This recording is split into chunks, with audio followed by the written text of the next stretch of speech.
Əziz və hörmətli yeni çağırışlar.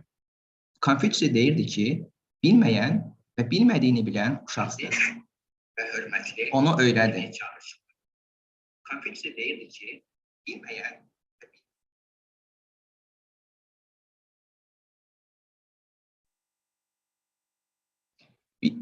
bilən və bildiyini bilməyən yuxudadır. Onu oyadın. Bilməyən və bilmədiyini bilməyən axmaqdır. Ondan uzaq qaçın. Bilən və bildiyini bilən isə liderdir. Onu izləyin. Bugünkü qonağımız bilən və bildiyini bilən bir liderdir. Söhbət filosof, Harvard Universitetinin professoru, məşhur tədqiqatçı və elm xadimi Emiliana Veyqəsdən gedir. Davamlı inkişafı dəstəkləyən, öyrənməyə çalışan hər kəsə salam olsun. Hörmətli yeni çağırışlar, bu proqramımızı dəstəkləyirsinizsə, öz həmkarlarınızla da linki paylaşmanızı xahiş edirik. Həmçinin qardaş Türkiyədə baş vermiş zəlzələ nəticəsində həlak olanlara Allahdan rəhmət diləyir, yaralılara şəfa arzulayır. Məlumat üçün bildirək ki, Emiliana Veyqəs Harvarddan əvvəl uzun illər Dünya Bankında çalışıb, təhsil sistemləri ilə əlaqədar tədqiqatlara rəhbərlik edib. Bununla yanaşı, Brookings İnstitutunda təhsil mərkəzinin direktoru və Inter-Amerikan İnkişaf Bankında isə təhsil şöbəsinin müdiri olub. Xanım Veyqəs sizi təhsilə dərin sevgi ilə salamlayır və proqramımıza qoşulduğunuz üçün dərin təşəkkür edirik. Well, dear new challengers, greetings again.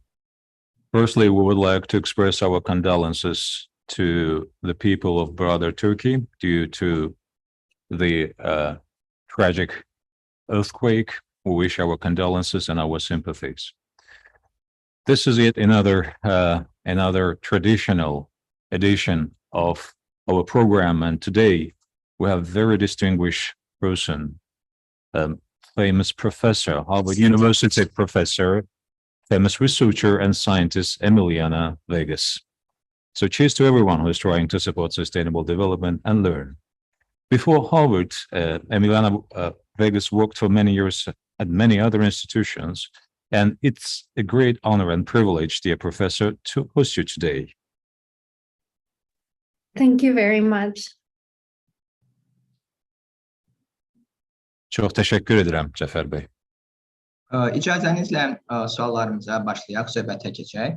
Xanım Veyqəs, siz tədqiqatçı, professor, müəllim olsanız da, haqqınızdakı təqdimat yazılarınızın birində qürurlu ana ifadəsi daha çox önə çıxır. Bu nə ilə əlaqəlidir? Professor Veyqəs, and although you are a researcher, professor, a sage and a teacher, in one of your presentation articles about yourself, as you were introducing yourself, we saw the expression proud mother. It was particularly standing out. So what is that about? What is it connected with?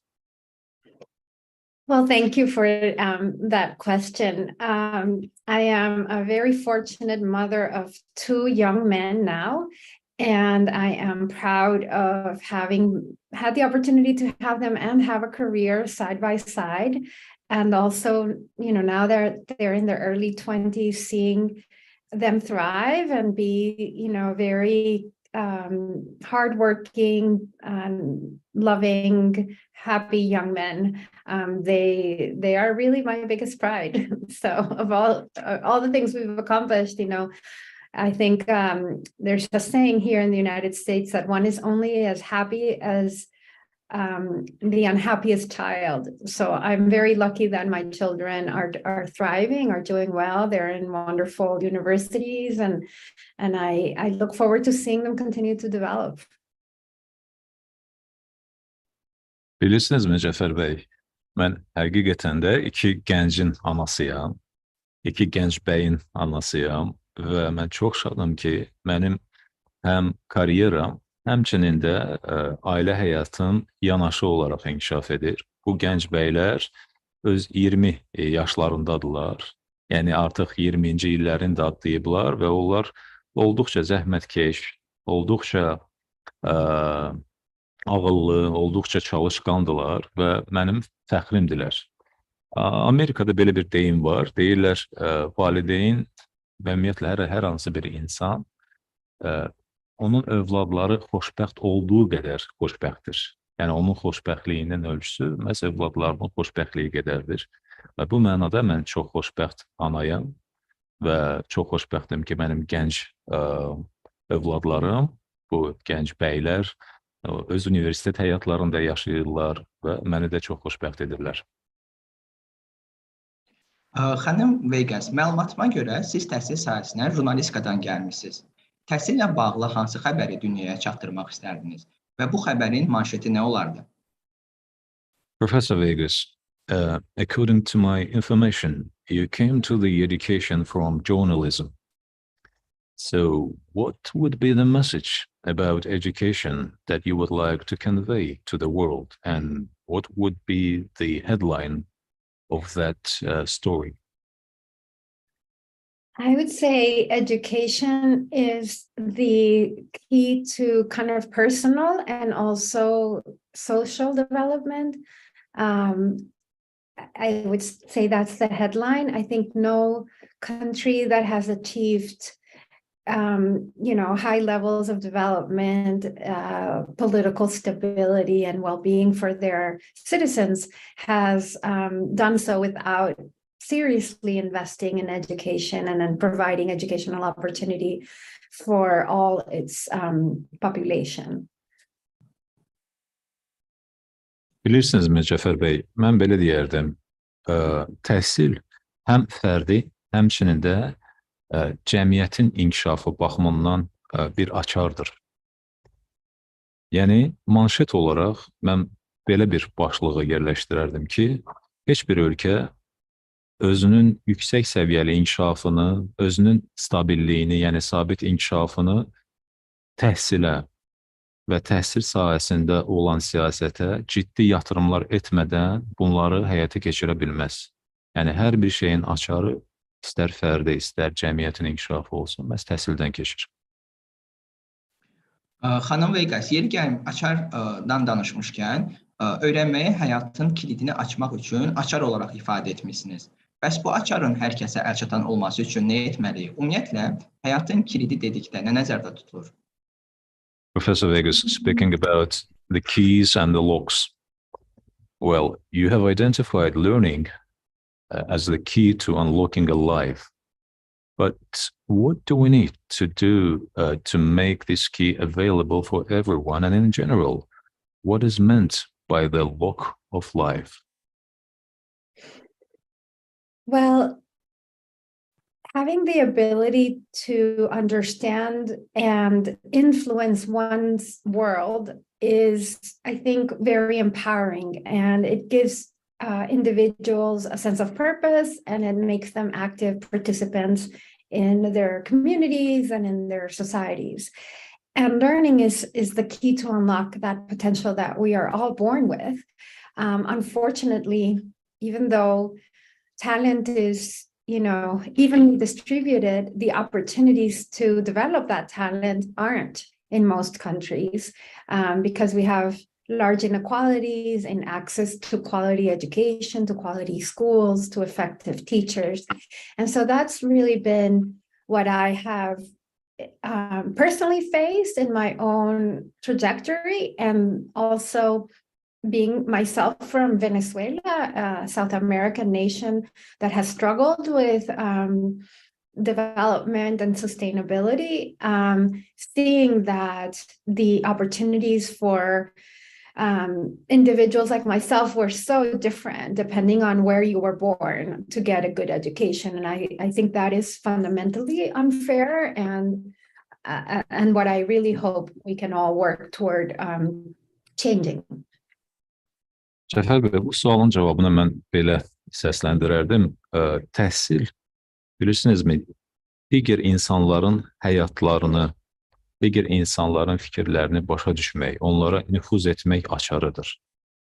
Yəni, savadlı və təhsilli olmaqla biz cəmiyyətin, ictimaiyyətin, icmaların həyatında iştirak edə bilirik. Biz müxtəlif icmaların fikirlərini, onların qayğılarını öyrənmiş oluruq. Yəni təhsil bizi digərlərini başa düşmək imkanı verir. Təhsil bizə istedadlarımızı açmaq, onları aşkar etmək imkanı verir ki, biz də digərlərini daha yaxşı başa düşək və töhfə verək. Təəssüf ki, mənim də əslən olduğum Venezuela kimi ölkələr var və öz şəxsi təcrübəmdən də bunu deyə bilərəm və dünyada bir sıra digər ölkələrdə də təəssüf ki, belə imkanlar, yəni təhsil almaq, öyrənmək, inkişaf etmək, istedadları üzə çıxarmaq kimi imkanlar heç də hamı üçün çatımlı deyil, əlçatan deyil.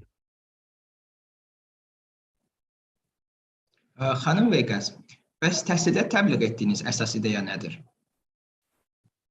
Professor Veyqəs, what is the headline topic? What is the subject matter? What is the main theme that you promote in education? Well, I have had a long career. I started my focus on trying to understand what policies would be most effective in attracting, developing, and retaining effective teachers. And I did a lot of work around teacher policies for a long time. But as my career developed, I started sort of experiencing that while teachers are the most important factor from the school side to improve learning and educational outcomes, that there are a lot of other policies and interventions that also need to be taken into account. So I've worked on issues of early childhood development, on issues related to school finance, and more recently on issues related to how to leverage technology to improve learning. Zəfər bəy, bilirsinizmi, mən karyeram boyunca həmişə diqqət mərkəzində müəllimlər olubdur və müəllimlərin, yəni ən səmərəli şəkildə təhsilə cəlb olunması, təhsildə saxlanılmasıdır. Yəni müəllimlərin bir kadr olaraq təhsil çərçivəsində onların saxlanılması, onların işləkliyinin təmin olunmasıdır. Lakin illər keçdikcə karyera boyunca mən başa düşdüm ki, müəllimlərlə yanaşı digər amillər də var. Bəli, məktəb nəzəri ilə, məktəb prizmasından baxsaq, səmərəli tədrisin və təhsilin çox önəmli amili müəllimdir. Lakin digər tərəfdən burada başqa məsələlər də var. Misal üçün, erkən uşaqlıq dövrünün inkişafı, yəni uşaqların erkən dövrdən inkişafı məsələsi və yaxud da ki, məktəbin maliyyəsi, məktəbin maliyyələşdirilməsi kimi məsələlər və son zamanlar xüsusilə mənim diqqət mərkəzimdə olan bir başqa məsələ, bu da texnologiyadan rasional istifadə. Yəni, texnoloji vasitələrdən təhsildə rasional istifadə. Çox sağ olun, xanım Veyqəs. Yeri gəlmişkən mən izləyicilərimizə səslənmək istəyirəm. Mümkündürsə, siz daha çox həmkarımızın faydalanması üçün proqramı öz həmkarlarınızla paylaşasınız və səsinizə səs verən hər kəsə dərin təşəkkür edirik. Xanım Veyqəs, müəllifi olduğunuz Latın Amerikasında şagirdlərin öyrənməsini təkmilləşdirmək adlı kitabınızda təhsildə keyfiyyəti artıran 3 məqama diqqət çəkirsiniz. Keyfiyyət müqaviləsi, diferensiallaşdırılmış təlimat və idarə olunan təlimat. Zəhmət olmasa bu barədə daha ətraflı məlumat verə bilərsinizmi? Professor Veyqəs, thank you. Well, in your co-authored book, Raising Student Learning in Latin America, the challenge for the 21st century, you highlighted 3 aspects of improving quality in education, namely quality contracting, differentiated instruction, and guided instruction. So can you please elaborate these points? Yes, so in Latin America, as in many developing regions, as education has been expanded, the private sector has been playing an increasing role in providing education. And so I was working at the time at the World Bank advising the government of Chile, which has a nationwide per student subsidy way of financing the school system, whereby families can choose to attend a school whether it's a publicly provided school or a government school or a private school, and the funding follows the student. And at the same time, there was evidence that the quality of the education wasn't improving, even though families were able to choose. And so the question that they posed us, and they wanted our advice, was how do we strengthen quality from the government side, but not just in the government schools, but in the entire system? And so we looked at high-performing education systems around the world, countries that also have systems where private schools operate and are funded by government, and basically discovered that there were several models that Chile could look for, and all of them you could find, high-performing systems. The sort of quality contracts is one whereby the government grants the contract or grants the authority for private schools to operate, but if they don't perform at a high level, they close them down. The one we called differentiated instruction was where for schools that are not performing, the government actually provides more support, recognizing that they need help before they close them down. So there's this sort of managing a portfolio of schools. Some you give them more autonomy, some less. And then what we called guided or managed instruction are systems that are that really guide, provide a curriculum from the center and try to ensure that all schools deliver the same type of education with a lot of government intervention. Systems like South Korea, for example, which is one we classified as their, high-performing system, but very centralized. And so our message to the Latin American countries was, you have to look at where you are in that spectrum and what would be the right way for you, or the best way for your system to kind of achieve these high learning results, but don't mimic one of them. Cəfər bəy, Latin Amerikası digər inkişaf etməkdə olan regionlarda olduğu kimi bu mənada nə ilə seçilirdi? Özəl sektor getdikcə təhsilin inkişafında rolunu artırırdı. Yəni özəl sektorun rolu getdikcə artırdı.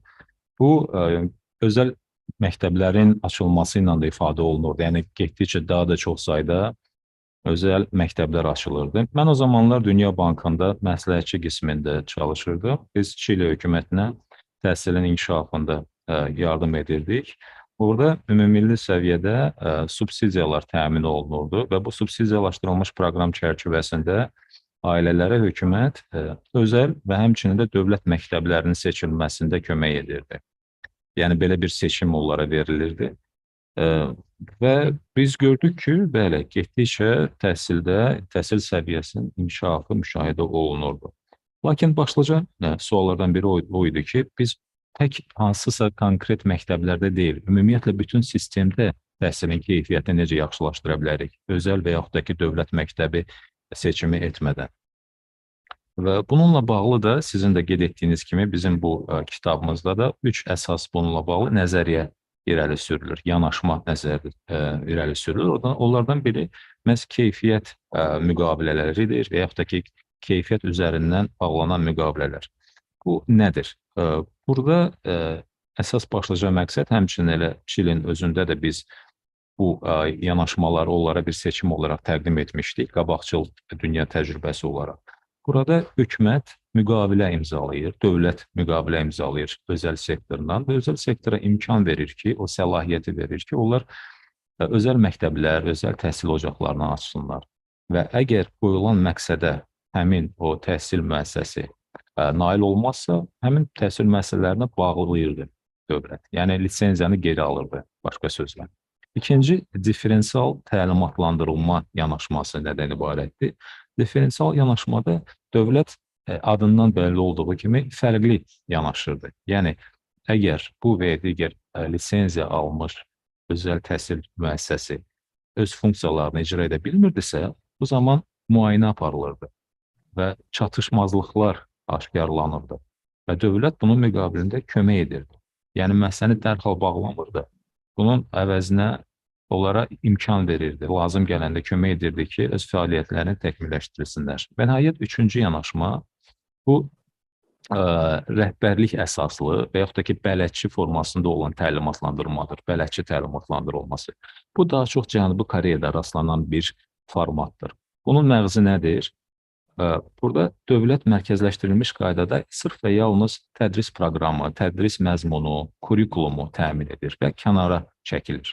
Bütün digər prosesləri artıq mərkəzdən uzaqlaşdırılmış şəkildə, mərkəzdən yana olan bir şəkildə müəssisələr həyata keçirir, dövlət nəzarət edir. Nəzarət edir və kurikulumdan təmin edir. Yəni, bu daha çox Koreya nümunəsidir. Yəni, bizim də Çili hökumətinə qısa əgər desəm, mesajımız o idi ki, bax, bu qabaqcıl təcrübələr var. Siz bu təcrübələrdən öz gündəliyinizə, öz gündəminizə uyğun şəkildə seçim etməlisiniz, öz reallıqlarınıza uyğunlaşdırmalısınız. Çox sağ olun, xanım Veyqəs. İstərdim biraz keyfiyyət müqaviləsinin üzərində dayanaq. Bəs dövlət məktəblərində keyfiyyət müqaviləsi necə tətbiq edilə bilər? Thank you, Professor Veyqəs, for a very exhaustive description and explanation. I would like to elaborate this quality contracting. Could you tell us, please, how can public schools administer quality contracting? How can public schools, government schools, implement quality contracting in practical terms? So when we refer to quality contracts was particularly when the central government will have contracts with private providers. So, but I can imagine that you could also do a contract with the public providers. For example, if they're a different level of government, if they're a regional office or a local office, whereby you hold them accountable for delivering certain outcomes. And I think the way that we have learned over years that is most effective is to take into account the kinds of students that a particular school is serving, because we know that students who have better home environments, more support at the home, are going to do better, all else equal, at school. And so if schools are serving students who come from poorer, more disadvantaged backgrounds, they require potentially more resources, more training. And so it's not just holding them accountable for, a test score, but it's really taking into account the population they serve, and then what are the resources they need to succeed, and then really holding them accountable if you grant them the resources that they actually deliver. If you provide kind of the stick is the contract or the threat of, look, if you don't deliver, we're going to close you down or replace the management team. But the carrot is the support and the financing and sort of the work with the leadership team and the teachers to make sure that they can achieve the goals that everybody agrees are important. Zəfər bəy, bilirsinizmi, bu keyfiyyət müqavilələri nədir? Hökumət özəl şirkətlərlə, özəl subyektlərlə müqavilə imzalayır. Yeri gəlmişkən, bu tək özəl deyil. Həmçinin də dövlət, publik, indi bizim dillə desək, publik şəxslər də ola bilər, dövlət qurumları da ola bilər, hətta təhsil şöbələri ola bilər, regional, rayon təhsil şöbələri ola bilər. Müqavilənin məğzi nədir? Siz imzaladığınız bu müqavilə üzrə qarşı tərəfi məsul tutursunuz ki, qarşıya qoyulan o məqsədlərə nail olsunlar. Lakin bir şey sizə deyim, əgər həmin məktəb məqsədə nail olmursa, bu heç də birbaşa olaraq onun günahı deyil. Çünki tələbələr biz bilirik ki, müxtəlif sosial statuslu olur. Elə ailələri var ki, yoxsul ailələrdəndir. Elələri vardır ki, əlverişsiz təbəqələrə aid tələbələrdir və onlara öyrənmək baxımından daha çox resursa ehtiyac vardır.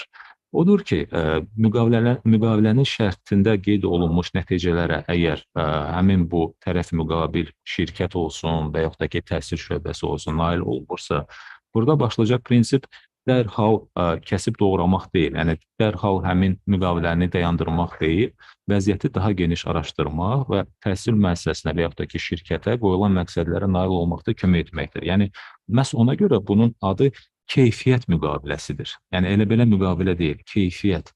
Keyfiyyət üzərindən yanaşma hər tərəfli olmalıdır. Xanım Veyqəs, keyfiyyətdən danışmışkən, ümumiyyətlə, keyfiyyətli təhsil şərhiniz nədir? Professor Veyqəs, speaking of quality, speaking of which, how would you identify a quality education? What would be your definition of a quality education in general? It's a very hard concept and there's a lot of debate in the field about how to measure quality. But I would say it's a range of skills that students are achieving in schools, including what we call foundational literacy and numeracy, which is the basis for any learning afterwards, but also the so-called 21st century skills, communication, collaboration, scientific inquiry, I would add coding, sort of being able to understand the digital environment that we are all now so involved in. And also the sort of socio-emotional aspects. So being able to have confidence, a sense of self-efficacy, having the ability to, control and manage our emotions. All of those are very important skills for the workplace, but also for life. And that's what I think schools should be building in our students and our children. I'll stop there so you can translate. Thank you, Professor. I appreciate it. Bilirsinizmi Cəfər bəy, bu konsepsiyanın özü, yəni keyfiyyətli təhsil konsepsiyası olduqca mürəkkəbdir və cəmiyyətdə də təhsilin keyfiyyətinin ölçülməsinə dair bir çox debatlar davam edir. Özündə bir çox bacarıqları ehtiva edən anlayışdır keyfiyyət, təhsildəki keyfiyyət. Hal-hazırda mən belə onu tərif edərdim. Bu, şagirdlərin, tələbələrin təhsil müəssisələrində nailiyyətləri və bacarıqlarıdır. Bu bacarıqlar arasında təməl bacarıqlardır, yəni söhbət oxuma və say savadından gedir və həmçində 21-ci əsrin labüd etdiyi bacarıqlardır. Söhbət kommunikasiya bacarığından, söhbət kollaborasiya, yəni əməkdaşlıq etmək bacarığından gedir, söhbət elmi araşdırma, elmi sorğulama bacarığından gedir. Həmçinin mənim kodlaşdırma dediyim bir bacarıqdır ki, bu da rəqəmsal mühiti başa düşmək, rəqəmsal mühitdə olan məlumatları, datanı oxuya bilmə, tərif etmək bacarığıdır. Ardınca sosial-emosional bacarıqlar dəsti gəlir. Bu bacarıqlar dəsti daxilində emosional aspektlər var. Yəni, özünü dərk etmə, həmçinin də öz emosional vəziyyətini, durumunu, vəziyyətini nəzarətdə saxlayıb idarə etmə və həmçinin də insanlar arası olan o yumşaq bacarıqlar dediyimiz bacarıqlardır ki, bunlar həm həyatda, həmçinin də iş fəaliyyətində labüddür, zəruridir. Xanım Veyqəs, Latın Amerikası və Karib hövzəsində müəllim peşəsi niyə öz nüfuzunu itirib və onu necə bərpa etmək olar adlı kitabınızdakı suala istinadən müəllimlik peşəsinin nüfuzunu artırmaq istiqamətində təklifləriniz nədir? Professor Veyqəs, I would like to make a reference to yet another of your book. Why has the teaching profession lost its prestige in Latin America and the Caribbean, and how can it be restored? So, referring to that question in your book, what are your suggestions for improvement of the reputation of the teaching profession? Yeah, so in our book, we studied why it had happened, and it was a confluence of, a lot of the countries in our region were very committed, and there was a lot of demand to expand schooling to all, and Latin America actually expanded access to primary school and secondary school much faster than similar developing regions. But it did so by lowering the standards for who could become a teacher, because the number of teachers needed, increased exponentially. And so that was one aspect. And it happened at the same time that women who historically had not had a lot of options in the labor market were getting more options to become, for example, engineers, medical doctors, lawyers, which were professions that in the past had been primarily offered to men.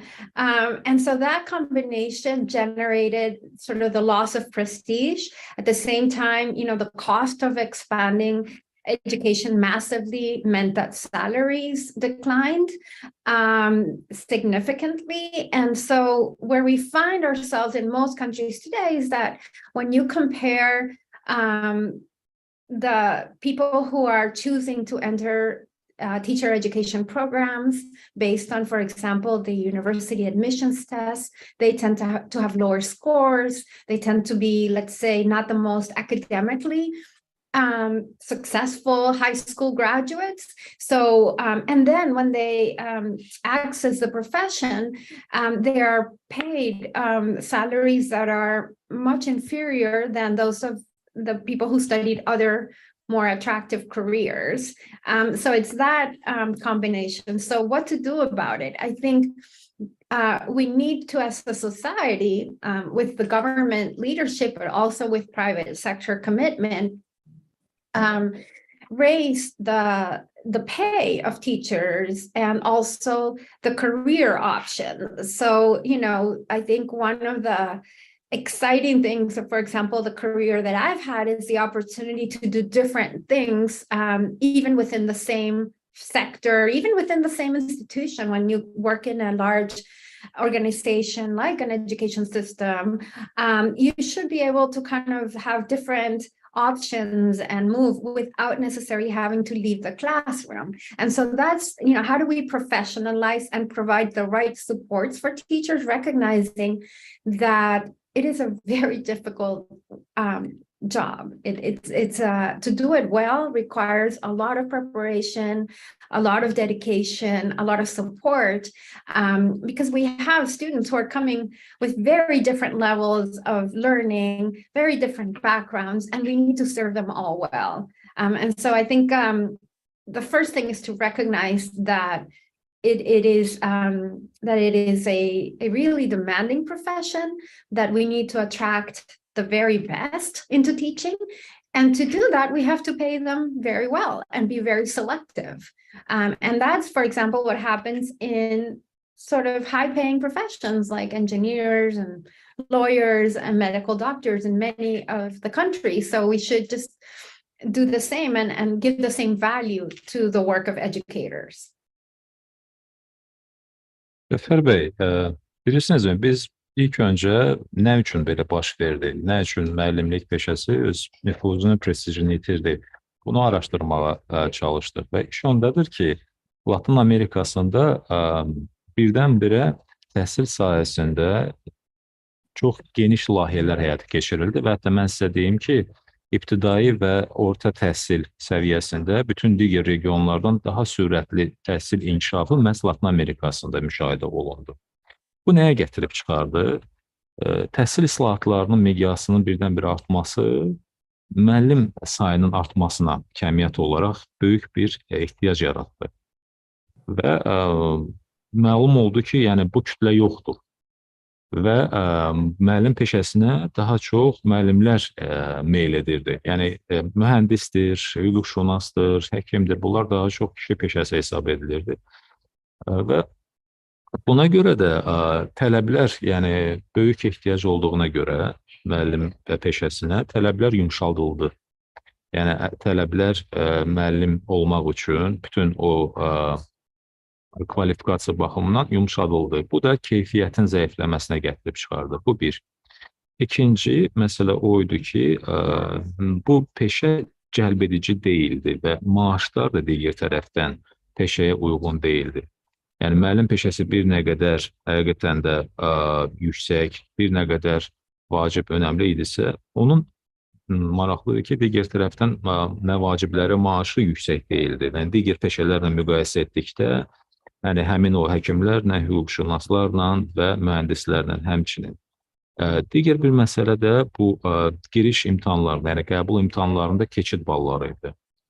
Aparılan müşahidələr ona göstərdi ki, keçid balları aşağıdır. Yəni müəllim peşəsinə meyl edənlərin, müəllim peşəsinə ərizə verənlərin böyük əksəriyyətinin keçid balları digər peşələrlə müqayisədə dəfələrlə aşağıdır. Bu da nəticə etibarilə kadr baxımından, komplektləşmə baxımından problemlər yaratdı. Yaxşı, bəs nə etməli? İndi bu məsələnin ikinci tərəfi. Nə üçün sualını biz izah etdik. Nə etməli? Biz bilirsinizmi, cəmiyyət olaraq ilk növbədə bu çətin və şərəfli peşə ilə bağlı onun nüfuzunu artırmalıyıq. Nüfuzunu artırmaq üçün də digər tərəfdən təbii ki, onun sosial təminatını və bir də məvacibləri, yəni maaşını da artırmaq lazımdır ki, bu peşə cəlbedici olsun. Baxın, necə ki mühəndislər, necə ki hüquqşünaslar, necə ki həkimlər öz peşəsinin nüfuzunu, yəni yüksək saxlayırlar həmişə. Eyni şeydə biz müəllimlərlə və xüsusilə biz çalışmalıyıq ki, ən selektiv olaq. Yəni selektiv o mənada ki, ən yaxşı kadrları, bura ən bacarıqlı, ən işinə, məsləyinə sadiq olan kadrları bura cəlb edək və onları ən yaxşı şəraitlə təmin edək. Çünki qeyd etdiyim kimi bu peşə olduqca çətin peşədir və bir məqamı da sizə qeyd edim. Misal üçün, mən çox bəxtim gətirmişdim. Mən müəllim olduğum dövrdə bir neçə işlə məşğul ola bilirdim. Yəni, müəllimə elə bir şərait yaratmaq lazımdır ki, onun fəaliyyət sahəsi geniş olsun. Yəni, o müəllimlik peşəsininlə məşğul olduğu zaman əlaqəli işlərlə də məşğul ola bilsin, özlərində işləyə bilsin və bundan zövq ala bilsin. Yəni, o şəraiti, münbit şəraiti yaratmaq lazımdır. Xanım Veyqəs, tədrisin təkmilləşdirilməsi üçün stimullar. Latin Amerikasından dərslər kitabının da müəllifisiniz. Öyrənmə prosesinin təkmilləşdirilməsi üçün stimulları xülasə etsəniz, bu barədə nə demək istərdiniz? Ümumiyyətlə, Latin Amerikasındakı dərslər nələrdən ibarətdir? Professor Veyqəs, you're also the co-author of the book Incentives to Improve Teaching, Lessons from Latin America. So if you were to summarize the incentives to improve teaching, what would you say about them? What would be the key incentives that could be employed to improve teaching? So when I wrote that book, I defined incentives quite broadly because I believed, and I think there's a lot of labor economics theory that supports the notion that there are many aspects of our job that can be incentives or can be detriments to our performing at our best. And so some of them have to do with pay. And so some of the programs that we studied had to do with, if you pay teachers for performance, can that help them? Does that make them exert more effort?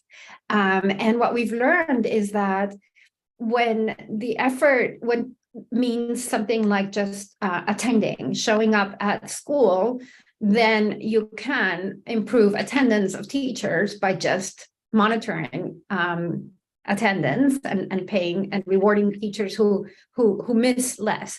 But when you're talking about more complex things like teaching and the interactions between teachers and students, it's much more difficult to really incentivize behavior. It's better to coach, to support. And so some of the incentives also have to do with professional development opportunities for teachers. And then finally, a third kind of area of incentives that we studied had to do with sort of autonomy that teachers may have, or the schools themselves, to make decisions regarding the teaching practices, the curriculum, even the use of resources.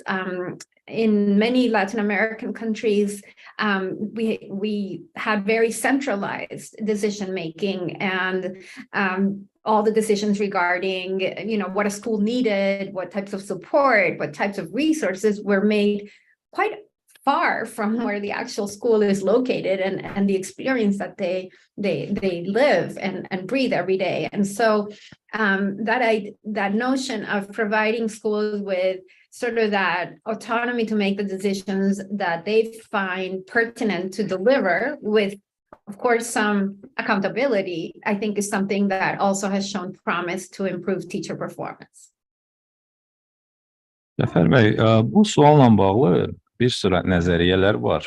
Həmçinin iqtisadi məsələləri özündə ehtiva edən məsələlər də var, nəzəriyyələr də vardır ki, yəni təhsilin tutarlılığına, təhsilin samballığına təsir edən bir sıra aspektlər var ki, onların arasında stimullar var və əksinə, yəni stimulları aradan qaldıran məqamlar vardır. Bəzi şeylər vardır ki, onları biz sırf stimul kimi tətbiq edə bilərik. Misal üçün, zəhmət haqqı, xidmət haqqı, məvacib, maaş. Bəli, siz onları performans üzərindən, yəni müəllimin fəaliyyətinin keyfiyyəti üzərindən qursanız, təbii ki, müəllim daha da çox səy göstərə bilər. Amma digər tərəfdən biz bu səy göstərməyi necə ifadə edə bilərik? Onun tərifi nədir? Müəllim daha çox, yəni müəllimin davamiyyətidirmi? Əgər müəllimin davamiyyətidirsə, bu heç də keyfiyyət demək deyil. Yəni müəllim əgər bütün o iş saatlarını tabel üzrə, ştat üzrə, onları hamısına əməl edirsə, bu heç də demək deyil ki, o keyfiyyətli bir tədris aparır. Digər tərəfdən müəllimlə şagird, tələbə arasında olan interaktiv münasibətləri var, düzdürmü? Bu özü-özlüyündə çətin, mürəkkəb bir məsələdir, prosesdir. Çünki burada stimul yaratmaq, burada hər hansı bir əlavə həvəsləndirici mexanizm yaratmaq çətindir. Çünki biz insanlar arasında münasibətdən danışırıq, müəllimlə tələbə arasında. Yəni, stimullar demək istəyirəm ki, daha çox peşə inkişafı ilə bağlı olmalıdır. Yəni, bir tərəfdən məvacib, maaş, bəli, digər tərəfdən müəllimin peşə inkişafı üçün yaradılan şərait və hətta mən biraz da irəliyə gedərək bir məqamı da qeyd edim, bu da avtonomiya, yəni muxtariyyətdir. Müəllimə verilən müstəqillik, o muxtariyyət. İstər kurikulum olsun, istər təhsilin məzmunu olsun və hətta mən sizə deyim, əyani vəsait və resurslardan istifadə. Burada da müəllimə nədən o sərbəstlik, nədən o muxtariyyət verilməsin, o seçim imkanı verilməsin. Bizdə, misal üçün, Latin Amerika ölkələrində bu mənada təhsil çox mərkəzləşdirilmiş şəkildədir. Yəni, hansı resurslardan istifadə etmək, hansı təhsil məzmunundan istifadə etmək kimi qərarları mərkəzdən verirlər. Halbuki elə ucqar yerlər vardır ki, elə məktəblər var ki, yəni onlar mərkəzdən çox uzaqdır və yerlərdəki vəziyyəti bilmədən onlara mərkəzləşdirilmiş şablon şəklində hansı resurslardan istifadə etməlisiniz yanaşmasını tətbiq etmək yanlışdır.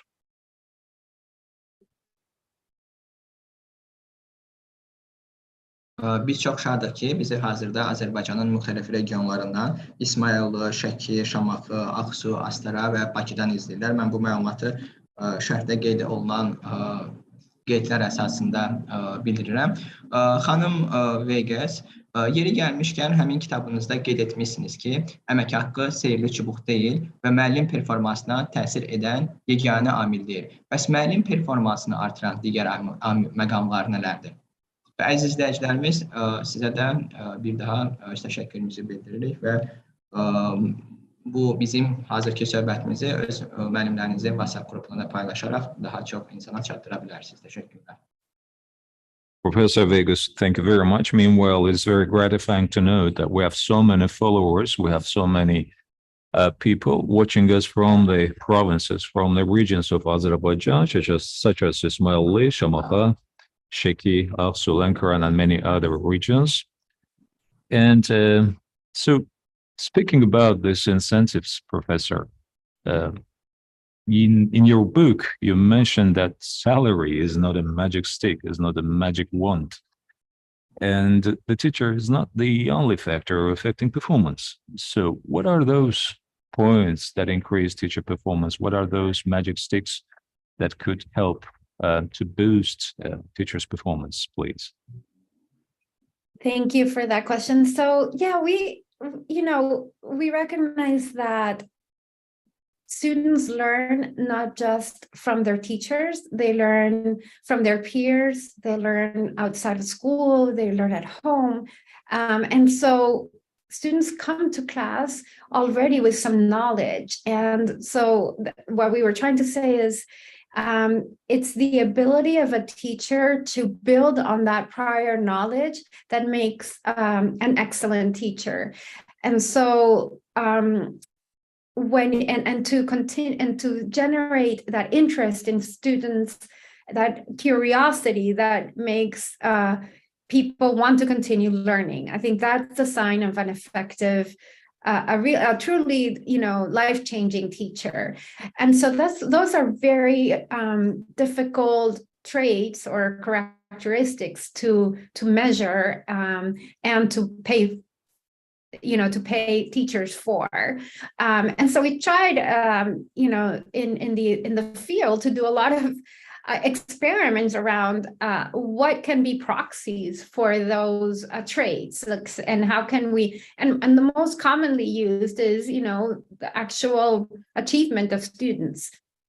And so that's where our kind of message was, like, that achievement, attributing it all to the teacher's work is not necessarily correct, because we have to take into account that there are so many other factors that influence that achievement. And we were talking earlier about the home environment, the support that students who have parents who are more highly educated receive at home versus students whose parents don't have a lot of formal education.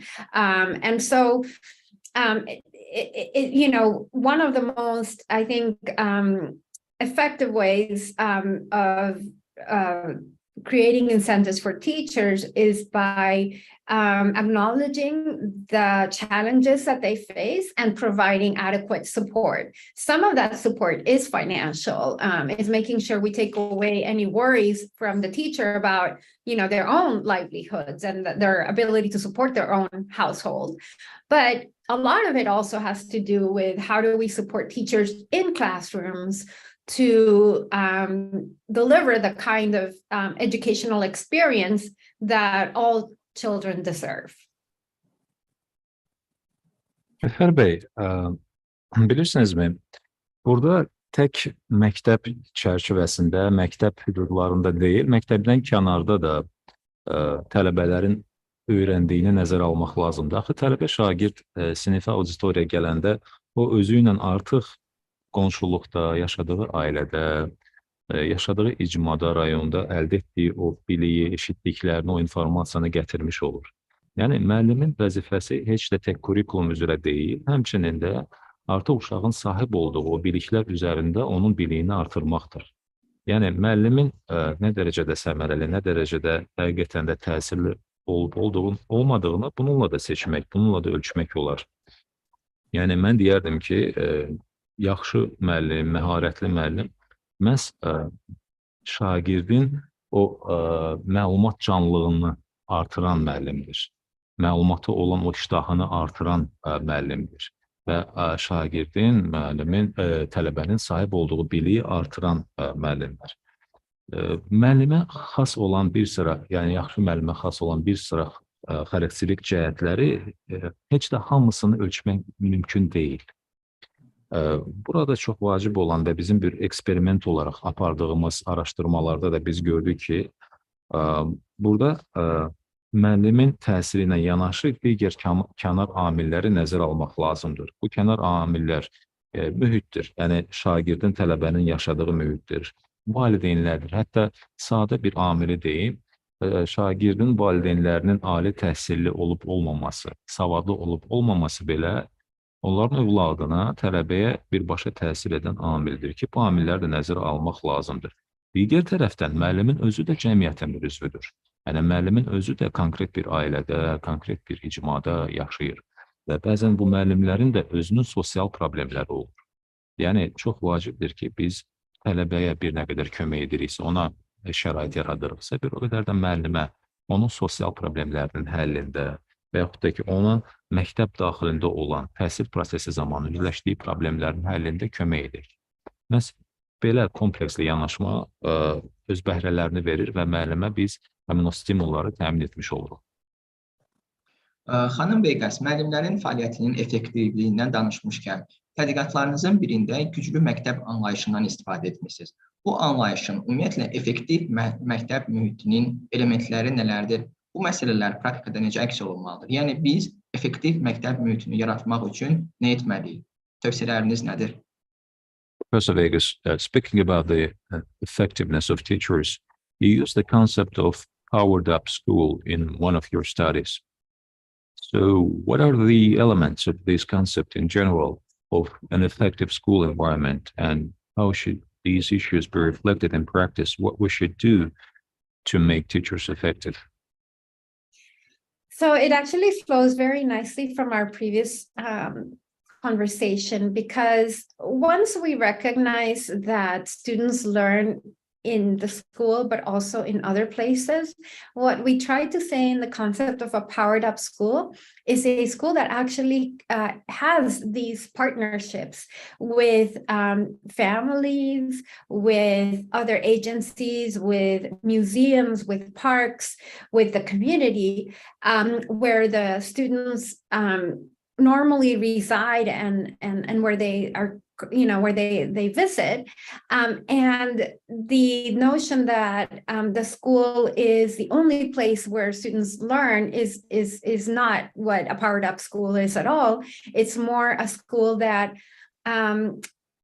takes advantage of all these other environments where children learn, and potentiates those experiences, and with these partnerships ends up providing a much more comprehensive and realistic and challenging education to the students. Zəfər bəy, bu məsələ bizim söhbət əsnasında qeyd etdiyimiz digər məsələlərdən də irəli gəlir. İş ondadır ki, biz nəzərə almalıyıq ki, tələbələr, şagirdlər tək məktəbdə deyil, məktəbdən kənarda öyrənirlər, məktəbdən kənarda inkişaf edirlər. Yəni, bax, bu gücləndirilmiş məktəb konsepsiyası bunu ehtiva edir. Onu ehtiva edir ki, məktəb artıq yeganə təhsil mənbəyi, təhsil müəssisəsi kimi qəbul edilməməlidir. Bütün cəmiyyət, istər ailə, istər icma, istər qonşuluq olsun, istər gənclərin deməli, ziyarət etdiyi müxtəlif yerlər olsun, dərnəklər olsun, muzeylər olsun, parklar olsun, idman mərkəzləri olsun. Bütün bunlarla məktəb tərəfdaşlıq etməlidir. Məhz və yalnız məktəbin tərəfdaş kimi çıxış etdiyi bir cəmiyyətdə biz güclü məktəb haqqında danışa bilməliyik. Yəni, məktəbin funksiyası nə olmalıdır? Məktəb tələbələrin əldə etdiyi biliyin, yəni kənardan əldə etdiyi biliyin gəlib daha da mütərəqqi şəkildə artırıldığı yer olmalıdır.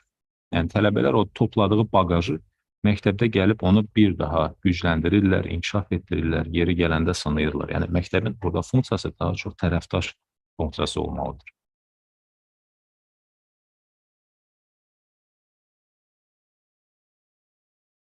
Xanım Veyqəs, yeni çağırışlarda qonaq olan bir sıra mütəxəssis uşaqların məktəbdə xoşbəxt olmadığını bildirib. Siz bu barədə nə düşünürsünüz? Əgər eyni fikirdəsinizsə, vəziyyəti dəyişmək üçün hansı addımlar atılmalıdır? Nələri redaktə etməliyik? Thank you, Professor Veyqəs. A number of the experts and a number of the guest speakers who were guests at New Challenges, they mentioned that children are not so happy at school. So what do you think about it? If you agree, then what steps should be taken to change the situation? I think there is a lot of variation in how children experience school and how well schools serve children. I think it also is true that, when schools were forced to close due to the coronavirus pandemic, we saw a rise in depression and mental health issues among children and youth, as well as adults. But it also, I think, brought back to many families and to many students a new appreciation of schools, not just as a place to go and learn, but as a place to go and interact with other children, other adults, to socialize, to develop those very important, socio-emotional skills we were speaking about. And so, I think that there's no school where every child will be happy all the time. But my hope and what I've seen, even in some of the poorest countries of the world, Haiti, African countries, some of the poorest regions in Latin America, of middle income countries, is that when children have the opportunity to go to school, it gives them a sense of happiness, a sense of purpose, not just the learning, but also the sense that there's a future, that this is going to open doors. And I hope that that's, certainly it changed my life, the types of schools I attended, and the fortune I had to be able to be educated outside of my own country changed my trajectory. I hope that as we were saying at the very beginning, I hope that school has that impact in all children. We all deserve to kind of learn and realize our full potential. I don't know if I've realized that, I'm still working at it, but I know I've been blessed with opportunities to grow in many dimensions, and I really work hard to ensure that that's the opportunity that children around the world, especially the most vulnerable children, have access to. Cəfər bəy, bilirsinizmi, bu məsələ ilə bağlı, yəni uşaqların məktəbdə xoşbəxt olub olmaması ilə bağlı müxtəlif variasiyalar var. Yəni birmənalı deyil, onu demək istəyirəm. Bəli, xüsusilə bax bu COVID-19 pandemiyası zamanı bir çox ailələr bunun fərqinə vardılar ki, məktəb heç də tək təhsil ocağı deyil, tək təhsil müəssisəsi deyil. Məktəb həmçinin də uşaqların xoşbəxt olduğu, uşaqların o sosiallaşdığı və bundan öncə barəsində danışdığımız o sosial-emosional bacarıqların formalaşdığı bir məkandır. Yəni, nə demək istəyirəm? Məktəbdə uşaqlar xoşbəxt olurlar.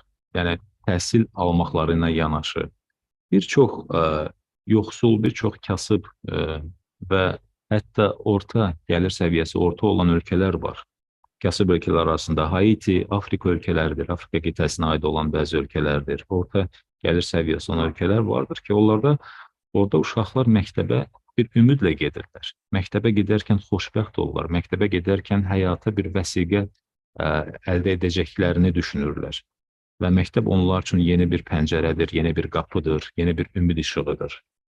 Və mən bunu birmənalı olaraq özümə də şamil edə bilərəm.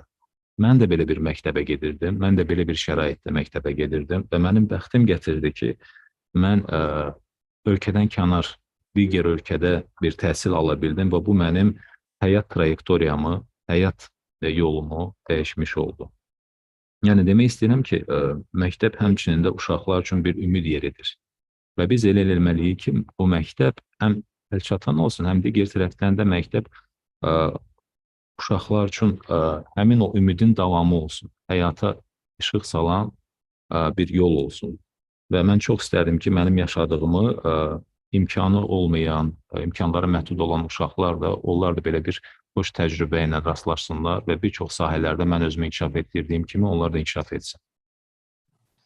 Yeni gəlmişkən izləyicilərimizdən biri Xuraman Yusuf Kənan müəllim qeyd edir ki, şagirdlərə məktəbdə xoşbəxt mühit yaradan məhz xoşbəxt müəllimlərdir. Yəni, şagirdin xoşbəxt olması üçün əvvəlcə müəllimin özünün xoşbəxt olması lazımdır. Thank you, Professor. By the way, one of our valuable followers, Madam Xuraman Yusuf Kənan, she commented, and she said, happy teachers make happy students. Mm-hmm. So one of the key conditions, if you like, for the happy students is to have happy teachers. Xanım Veyqəs, uşaqlardan danışmışkən sizin əsas tədqiqat mövzularınızdan biri də uşaqların erkən inkişafı ilə əlaqəlidir. Uşaqların erkən inkişafı sistemini təkmilləşdirmək üçün tövsiyələriniz nədir? Speaking of children, Professor Veyqəs, one of your major research topics is related to ECD, early childhood development. So what are your recommendations for improving the early childhood development system? So, this is something that is critical. There's a lot of evidence from around the world that the brain has kind of the fastest growth in the early years. And there are many factors that affect the development of the brain, including nutrition. So partnering with the health and nutrition authorities to make sure that even before children are born, that the pregnant mothers are receiving adequate care and that the child is well nourished. And then after birth, in those first 100 days, in the first 1,000 days, critical to provide nutrition, but also, what we call a nurturing environment or nurturing care, where there's cognitive stimulation provided. So we've learned a lot through research about the connectivity that certain parts of the brain make when young children are exposed, for example, to a lot of language early on by, for example, having parents read to them or sing to them or just speak to them. With playing with age-appropriate, games, simple games, blocks, so that they can have the skills that they need to come to school ready. So one of the, there's a lot of evidence that children from more advantaged and disadvantaged backgrounds, when they're born, they have the same, for example, level of vocabulary early on, but as the years progress, even those early years, by the time children are in the age that they are required to enter school, the differences have grown tremendously, because children who are in poorer homes with less educated parents, perhaps parents who have to be working all the time, are less exposed to reading, to language. And so therefore, and those gaps in cognitive development then also affect their ability to do well in school and later in life. And so there's a lot of evidence in that. And so really training parents to have the skills. Is very easy to provide cognitively a nurturing environment for young children, but not all parents know how to do that. And so providing training to parents, providing support, ensuring that if a child is under the care outside the home, that those centers have well-trained personnel, early child care specialists, early educators, who have the right skills and training to provide that sort of nurturing care. Bəli, bu mövzu ilə bağlı dünyanın bir çox yerində ümumiyyətlə beynəlxalq səviyyədə bir çox sübutlar var, bir çox faktlar var və bu fakt və sübutlar həqiqətən də uşaqların erkən dövrdə inkişafının nə dərəcədə həlledici olduğuna dəlalət edir. Yəni, artıq məlum elmi bir faktdır ki, insan ömrünün inkişaf baxımından, xüsusilə zehni, kognitiv inkişafı baxımından ən həlledici və ən çox sürətlə insan beyninin inkişaf etdiyi dövr məhz onun postnatal dövrüdür və hətta neonatal səviyyədə belə. Yəni, uşağın dünyaya gəlməsindən sonra o ilk 100 gün var. 100-dən tutmuş 1000 günə qədər. Amma ilk 100 gün olduqca önəmlidir. Və hətta qeyd etdiyim kimi, həm neonatal, həmçində postnatal dövrdə, yəni uşağın anası hamilə olduğu dövrdə anaya düzgün baxım, düzgün qayğının göstərilməsi, düzgün qidalanma olduqca önəmlidir. Və burada həmin o münbit qayğı mühitinin yaradılması, kognitiv stimullaşdırılmanın təmin olunması, beynin tam mənada inkişafının təmin olunması üçün bütün bu imkanlar təmin olunmalıdır. Həm ana və övladın sağlamlığı baxımından, həmçinin də körpənin kognitiv inkişafı baxımından. Burada müxtəlif yollar, üsulları var. Nədir bunlar? Yəni də elmi cəhətdən sübut olunub ki, valideynlərin körpə ilə ünsiyyət qurması, ona müəyyən şeylərin oxuması, müxtəlif nəğmələrin, müxtəlif mahnıların körpəyə oxuması, ona hətta dil qabiliyyətinin inkişafında belə onunla danışmaqları, ünsiyyətləri uşağın, körpənin, beynin inkişafına kömək edir. Və yenə də uşağın yaşına uyğun olaraq müəyyən oyunların oynanılması, deyək ki, bu tikinti bloklarından, kubiklərdən nəyisə qurmaq, düzəltmək və s. kimi oyunlar həmin dövrdə körpənin, yəni o ilk 100 günündən başlayaraq olduqca önəmlidir. Yəni erkən uşaqlıq dövrü inkişafı uşağın sonradan məktəbdə göstərəcəyi nailiyyətlərə, onun davamiyyətinə, nailiyyətlərinə birbaşa təsir edir. Və aparılan tədqiqatlar da bunu göstərir. O ailələrdə ki, valideynlər körpələrinə elə dünyaya gəldiyi vaxtdan diqqət göstərə biliblər, onu uşaqla məşğul ola biliblər, ona həmin o qayğılı mühiti yaradıblar. O ailələrdəki o uşaqlar sonradan məktəbə də daha hazırlıqlı gəlirlər. Onların göstəriciləri də daha yüksək olur. Nəinki iqtisadi cəhətdən, sosial cəhətdən əlverişsiz şəraitdə böyüyən uşaqlar. Və bizim apardığımız tədqiqatlar da onu göstərir ki, belə ailələr üçün, onlara dəstək olmaq üçün xüsusi mərkəzlər var. Erkən uşaqlıq dövründə uşaqlara kömək etmək üçün və orada mütəxəssislər çalışırlar. Yəni, həmin dediyim o ailələr, əgər uşaqlara vaxt ayıra bilmirlərsə, çünki saatlarla işdə olurlar, bu mərkəzlərdə mütəxəssislərin köməyindən faydalanıb uşaqlarını daha da hazırlıqlı, daha da inkişaf etməyə edə bilərlər.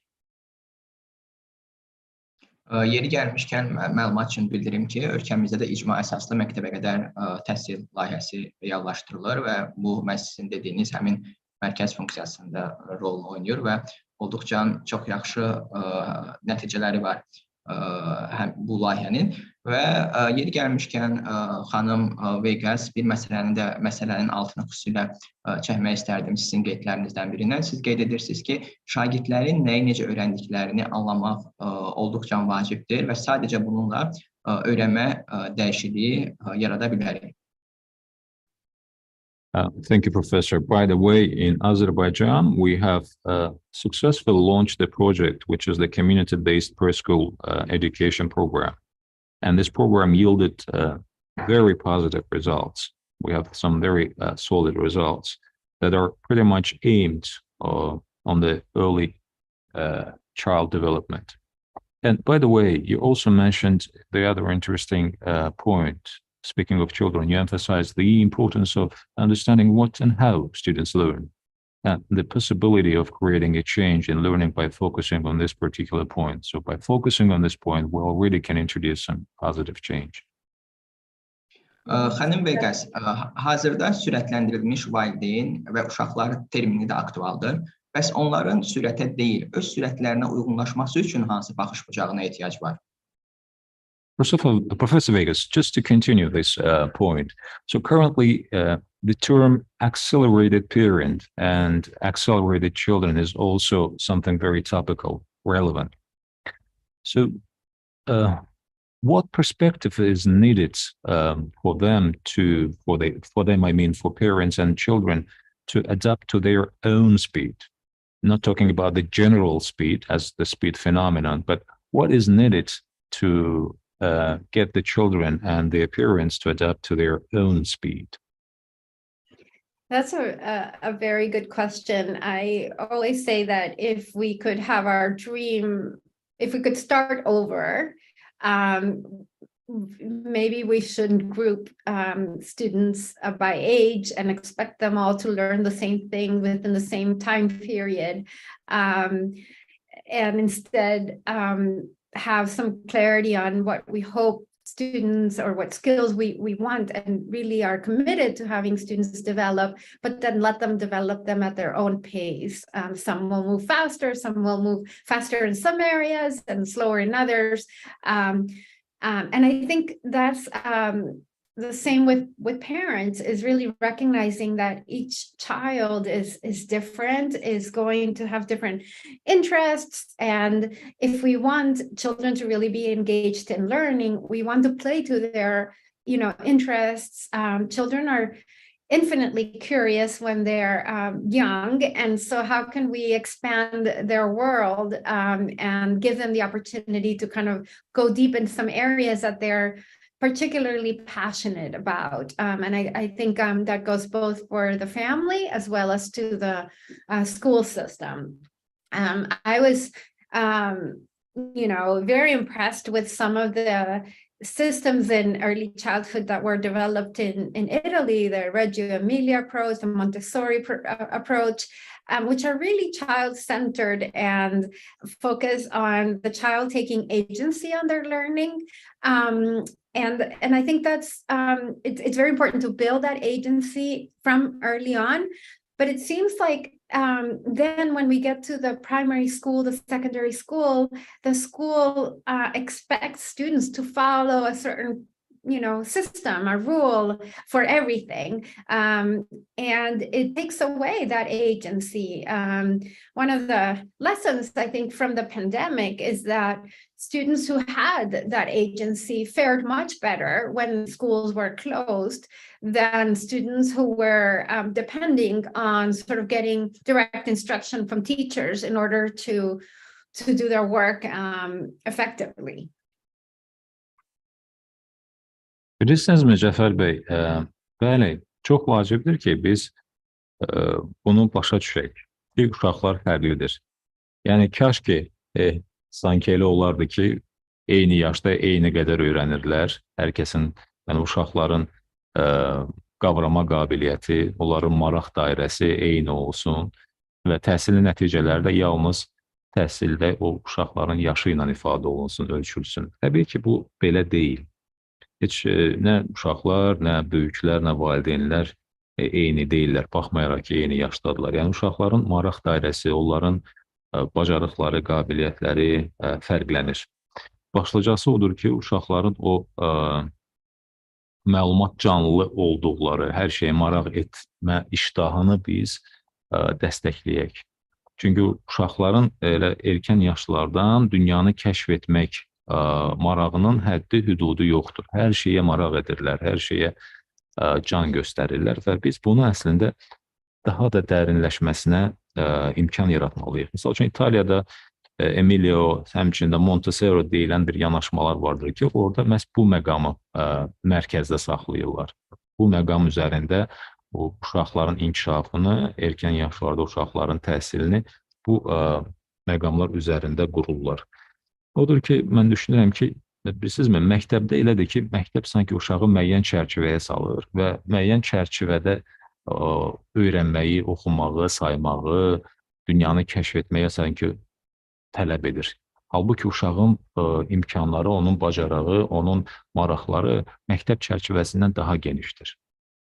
Yəni, bunu xüsusilə nəzərə almaq lazımdır və pandemiya dövründə, əgər fikir verdinizsə, biz bunun şahidi olduq. Bəzi uşaqların göstəriciləri artdı, amma digər uşaqların göstəriciləri daha zəif idi. Bu deməkdir ki, bəzi uşaqlara müəllim təlimatları, müəllim bələdçiliyi lazımdır. Digərləri isə daha müstəqildir. Yəni, o baxımdan deyirəm ki, məktəb hansısa bir şablon ola bilməz. Məktəbin yaratdığı çərçivə ilə hər şeyi, yəni bütün uşaqları eyni şəkildə ölçmək olmaz. Xanım Veyqəs, öz komandasını formalaşdırmağa səlahiyyəti və eləcə də məktəb büdcəsi olmayan məktəb direktorları təhsildə keyfiyyəti artırmaq üçün nələr edə bilərlər? Onlara tövsiyəniz nədir? Professor Veyqəs, now let's speak about the principles, school principles. So what can school principals who lack the authority to form their own team, what they can do to improve quality in education? What is your recommendation for this sort of principals? Yeah, so I like to think of principals as instructional leaders. So for principals to be effective, it would help if they can choose their own teachers. But in most systems, there's a central assignment of teachers to schools. But when principals can be that person who observes teacher practice, and because they're in the same school, can also provide the kind of coaching and support to teachers directly to improve instruction and provide the space for teachers to work together to improve instruction. That's what I call an instructional leader / principal. And that's the type of principal that really makes a difference for a school and for learning. Cəfər bəy, mən belə deyərdim, bilirsinizmi, reallıqda gördüyümüz odur ki, məktəb direktorları onların müəllimləri seçmək belə bir səlahiyyəti yoxdur. Bir çox hallarda daha çox müəllimlər təyin olunur və direktorlar da təyin olunmuş müəllimlərlə işləyirlər. Daha yaxşı olardı ki, əlbəttə ki, məktəb direktorları bir təlimat liderləri olardılar. Yəni onlara instructional leaders, yəni bir təlimat liderləri olardılar. Nə mənada? Müəllimlərə dəstəyini göstərərdilər. Müəllimlərlə tədris prosesində onlara bir arxa olardılar. Lazım gələndə təhsilin həyata keçirilməsində onlara dəstək olardılar. Yəni bu belə bir halda, belə bir formada onların səmərəsi daha çox olardı, nəinki adi yəni bir məktəb direktoru. Bildiyim qədərlə siz əvvəlki illərdə Summa layihəsini icra etmişsiniz. Bu barədə qısa olaraq nəyə vurğulamaq istərdiniz? Dear Professor, to the best of my knowledge, you have implemented the Summa project in previous years. So what would you like to highlight about this project? Yeah, so when I was at the Inter-American Development Bank, which is the regional development bank for Latin America and the Caribbean, we had a very close relationship with a lot of the governments. And I realized that we had a sort of a technical advisory role, but because we are also a bank and we have a financial role, sometimes we don't have that independence, or we're not perceived as completely independent in our technical advice. And so I felt that the region would benefit from having an institution that would be independent, that would serve the region as a laboratory for research and innovation in education. And fortunately, the bank agreed, and many countries wanted it, and so there was a demand. And so we were able to provide the seed funding and recruit, a small team to start Summa. And today I'm really proud because part of the goal was to make sure that it would be sustainable even after the bank's funding ended, and the bank would step aside and they would have their own. And it's a very successful laboratory for research and innovation that has been advising several countries, has been producing a lot of interesting research, and has been working with networks of schools in some countries to help them improve their practice. So it's one of those exciting, not always when you innovate, you have the pleasure of saying it succeeded, because you take risks, but this is one case where we did so far succeed. Efendim, bu çok uğurlu bir təşəbbüs olmuşdur və onu xatırlamaq çox xoşdur. İş ondadır ki, mən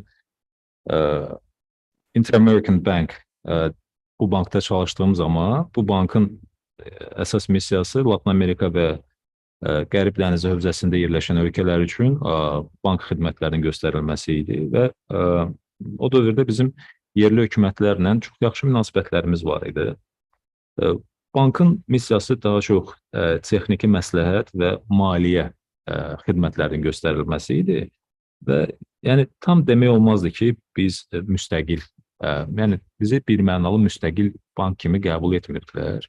Çünki yəni fəaliyyətimizin müəyyən o şərtləri var idi. Odur ki, mən belə bir təşəbbüslə çıxış etdim və çox sevindirici idi ki, bankın rəhbərliyi də bu təşəbbüsü dəstəklədi ki, biz belə bir elmi tədqiqat, innovativ təhsil mərkəzi yaradaq. Elə baş hərfləri də götürəndə, yəni həmin o SUMA layihəsi buna dəlalət edir və hökumətlər də, dövlətlər də bu ideyanı dəstəklədilər, çünki buna böyük bir ehtiyac var idi. SUMA bir laboratoriyadır. Yəni, bu bir elmi tədqiqat laboratoriyasıdır, məhz təhsil sahəsində və Latın Amerika və Qərib dənizi hövzəsində olan ölkələrə təhsil layihələrinin həyata keçirilməsi, təhsil sahəsində tədqiqat işlərinin həyata keçirilməsində kömək edir və özünü olduqca doğruldur. Yəni, hal-hazırda da, yəni bizim bank ilkin kapitalı təmin etdi bu laboratoriyanın qurulmasında. Amma sonradan bank kənarı çəkildi və bu hal-hazırda özünü tam maliyyələşdirən və olduqca səmərəli bir layihədir, bir laboratoriyadır. Siz Dünya Bankında da çalışmışsınız. Dünya Bankındakı təcrübəniz sizin təhsil baxışınıza necə təsir edib? Buradakı hansı təcrübənizi xüsusilə vurğulamaq istərdiniz? You have also, dear professor, you have also the World Bank experience. So how did World Bank experience affect your educational views? What was specifically interesting? What was specifically outstanding in that experience in a view of the education? Yeah, I spent 11 years at the World Bank. I started really my career there as an education economist shortly after graduating from Harvard, where I now teach with my doctorate degree. And I think what I learned from the World Bank was, I had the opportunity to visit so many countries, different regions of the world, different levels of development. And I learned that people are not that different in their aspirations and in what they want for their own lives and countries and for their families. And so that, we have a lot that we can find common ground in, even if we come from different regions, cultures, religions, etc. And then the second thing is that even though each community, each country is really quite unique in its history and its in where it is in this time of history, there's a lot of shared challenges and opportunities to learn from each other. And so we used to have this term, which I like, sort of globally informed but locally relevant. And so that was sort of, I think, the World Bank provides this sort of unique organization where, we have presence in most countries in the world. We have in each sector expertise spread, throughout, but also a lot of ability to contact a colleague when you have an issue and say, have you faced this? Or I heard that you did a project in this country that maybe that some of the lessons you learned may be relevant to the one I'm preparing. And so that was, I think, a very exciting aspect of working at the World Bank and something I've always, I've taken with me. Bilirsinizmi, mən Cəfər bəy 11 il Dünya Bankında çalışmışam. Mənim bir təhsil sahəsində ixtisasçı olaraq Harvard Universitetinindən doktorluq dərəcəsini alandan sonra karyeramın qurulmasında atdığım ilk addım elə Dünya Bankı olubdur. Təhsil ixtisasçısı olaraq. Və bu tarix, bu təcrübə də mənim üçün çox əlamətdardır. Mən bu baqajı özümlə indiyə kimi daşıyıram və çox geniş bir təcrübə olmuşdur. Çünki Dünya Bankı demək olar ki, dünyanın bütün və bir çox ölkələrində fəaliyyət göstərir. Bu ölkələrdə bizim nümayəndəliklərimiz var. Mən Dünya Bankında çalışarkən başa düşdüm ki, insanların adət, ənənə, dil, irq, din kimi fərqlərinə baxmayaraq, bütövlükdə insanlar özləri və ailələri üçün eyni şey istəyirlər. Yəni, onları ilhamlandıran, onları sevindirən, onları səadətə qovuşduran o amillər demək olar ki, azdan çoxdan eynidir. Bəli, hər bir cəmiyyət, ölkə özünə görə unikaldır. Özünə məxsus cəhətləri var, amma bununla yanaşı bizim ortaq çağırışlarımız, ortaq imkanlarımız da var. Yəni, bir çox məsələlər miqyasca qlobal, amma aktuallıq üzrə lokaldır. Yəni, məsələ baxırsan, qlobaldır miqyası, amma aktuallığı lokaldır. Yəni, hər bir lokal məkan üçün onun aktuallığı var.